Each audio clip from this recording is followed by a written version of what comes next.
প্রথমে আমরা অন্তর্বর্তী সরকার এবং নির্বাচন কমিশনকে ধন্যবাদ জানাই। তারা বাংলাদেশের মানুষের বহুল প্রতীক্ষিত ত্রয়োদশ সংসদ নির্বাচনের তফসিল ঘোষণা করেছে এবং এই তফসিল ঘোষণার মধ্যে দিয়ে নতুন বাংলাদেশ বিনির্মাণের একটা ভিত্তিপ্রস্তর রচিত হয়েছে বলে আমরা মনে করি।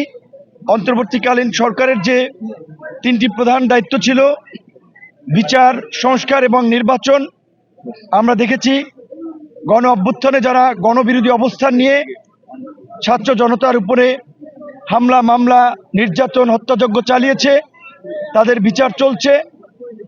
বিচারের পাশাপাশি যেই কারণে যেই প্রক্রিয়ার মধ্যে দিয়ে বাংলাদেশে গত 16 বছরে ফ্যাসিবাদ কায়েম হয়েছে, একটি গণতান্ত্রিক রাষ্ট্র থেকে ফ্যাসিস্ট রাষ্ট্রে পরিণত হয়েছে, সেই রাষ্ট্র ব্যবস্থার সংস্কারে জাতীয় ঐক্যমত্য কমিশনের উদ্যোগে এবং রাজনৈতিক দল, বিভিন্ন অংশীদারদের আলাপ আলোচনায় রাষ্ট্র সংস্কারের একটি জুলাই সনদ গৃহীত হয়েছে। বিচার সংস্কারের পরবর্তী ধাপ বাংলাদেশের গণতান্ত্রিক সংকট উত্তরণের নির্বাচন। এই নির্বাচন আগামীর বাংলাদেশের জন্য খুবই একটি তাৎপর্যপূর্ণ নির্বাচন। এই নির্বাচনের উপরে নির্ভর করবে আগামীর বাংলাদেশ কোন দিকে ধাবিত হবে, কিভাবে পরিচালিত হবে। সরকার তফসিল ঘোষণার মধ্যে দিয়ে জনমনে একটি স্বস্তি এনেছে। আমাদের বিদেশি বন্ধু রাষ্ট্র, সহযোগী সংস্থা সকলের কিছুটা আস্থা তৈরি করতে সক্ষম হয়েছে।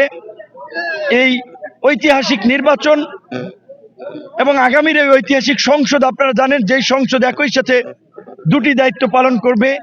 জাতীয় সংসদের নিয়মিত কার্যক্রমের পাশাপাশি প্রথম 6 মাস সংবিধান সংস্কার সভা হিসেবে কাজ করবে। কাজে আমরা প্রত্যাশা করি আগামী নির্বাচনে জুলাইয়ের সকল অংশীদাররা নির্বাচনে থাকবে। সেই লক্ষ্যে আমরা বিএনপির নেতৃত্বে যারা ফ্যাসিবাদী সরকারের সময় এক দফার যুগপৎ আন্দোলন করেছিলাম, তাদের মধ্যে অনেক আগে থেকেই একটি বোঝাপড়া ছিল, ফ্যাসিবাদ পতনের পরে নতুন রাষ্ট্র বিনির্মাণে আমরা একসাথে নির্বাচন এবং সরকার গঠন করব। সেটি বিএনপির পক্ষ থেকেই একাধিকবার এই 5ই আগস্টের পূর্বে এবং পরে বারবার নিশ্চিত করা হয়েছে। যদিও যুগপৎ আন্দোলনের শরিকদের সাথে আনুষ্ঠানিক আলাপ আলোচনা না করে 272টি আসনে বিএনপি এককভাবে প্রার্থী দেওয়ায় যুগপৎ আন্দোলনের শরিকদের মধ্যে একটা ক্ষোভ তৈরি হয়েছে এবং গতকালকে তার পূর্বে আমরা অনেকবার বসেছিলাম, যেমনিভাবে আমরা ফ্যাসিবাদ পতনে আমরা পরামর্শ, সমঝোতা, সমন্বয় করে আন্দোলন সংগ্রাম করেছিলাম। সেখানে সকলেই বলেছে যে যেহেতু আমরা একসাথে আন্দোলন করেছি, বিএনপি যেহেতু একটি ঘোষণা দিয়েছিল জাতীয় সরকারের, কাজেই বিএনপির সাথে বসে এই যুগপৎ আন্দোলনের শরিকদের ন্যায্যতার বিষয়টি নিশ্চিত করতে হবে আগামী নির্বাচনে, যেন তাদের প্রত্যেকের প্রতিনিধি জাতীয় সংসদে থাকতে পারে। সেই বিষয়টি নিয়ে আজকে একটি আলোচনা চলছে। আমাদের পক্ষ থেকে দলের সাধারণ সম্পাদক, সিনিয়র সাধারণ সহসভাপতি আছে। আমি এলাকায় থাকায় আমি ফোনে আমার মতামত জানিয়েছি। আমরা চাই যে যুগপৎ আন্দোলনের শরিক ছাড়াও জামাত সহ যে 8 দল, এনসিপি, তারা সকলেই যেন সংসদে যেতে পারে, সেই বিষয়ে একটা ভূমিকা নিতে হবে যুগপৎ আন্দোলনের সংগঠনগুলোকে, এবং সেখানে বিএনপিকে একটা অগ্রণী ভূমিকা নিতে হবে। কারণ আগামীতে একটি স্থিতিশীল সরকার এবং রাষ্ট্র গঠনের জন্য আগামীতে জুলাই গণ অভ্যুত্থান অংশীজনদের সকলের সংসদে থাকাটা খুব গুরুত্বপূর্ণ। সেক্ষেত্রে এককভাবে হয়তো কারো জোটে কিংবা কারো জোট গঠনের সম্ভাবনাও নাই। শেষ পর্যন্ত একটা সমন্বিত জোট কিংবা আসন সমঝোতা হবে, যে কিছু কিছু আসনে বিভিন্ন প্রার্থী, বিশেষ করে বিভিন্ন দলের শীর্ষ নেতা থেকে শুরু করে গুরুত্বপূর্ণ ব্যক্তিবর্গ, তাদের আসনে অন্য দলের প্রার্থী থাকবে না। সেরকম ধরেন 100 বা 50টি আসন সমঝোতার নির্বাচন হতে পারে, বাকি 200-250 আসন উন্মুক্ত পদ্ধতিতে নির্বাচন হতে পারে।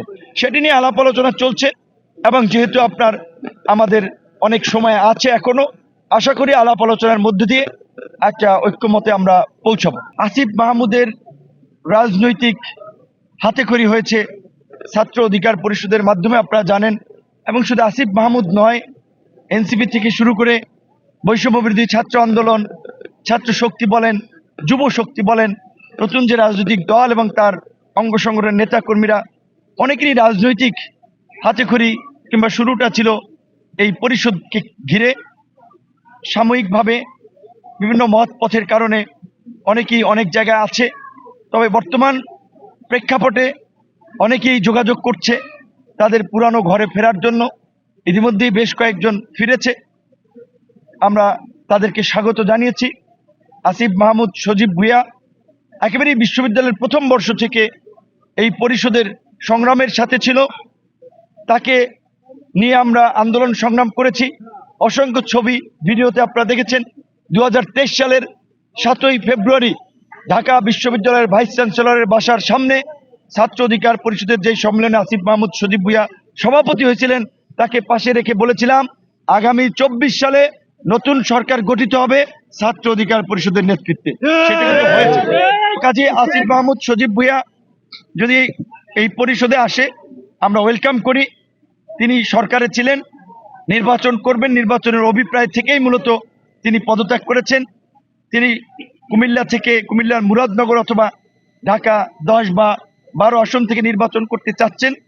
আসিফ মাহমুদ সজীব ভুঁইয়া যদি গণ অধিকার পরিষদে আসে, আমরা যে আসনে তিনি নির্বাচন করতে চান সেই বিষয়ে আমরা সহযোগিতা করব, এবং অন্যান্য নেতৃবৃন্দ যারা গণ অধিকার পরিষদের রাজনীতিকে ভালোবাসে, সমর্থন করে যদি পরিষদের সাথে যুক্ত থেকে নির্বাচন করতে চান তাদেরকেও আমরা ওয়েলকাম করি। এবং এনসিপি গণ অধিকার পরিষদ একই জায়গা থেকে উত্থান, এবং আমরা দৃঢ়ভাবে বিশ্বাস করি শেষ পর্যন্ত ইনশাল্লাহ তাদের গন্তব্য একই হবে, 2 দিন আগে অথবা পরে।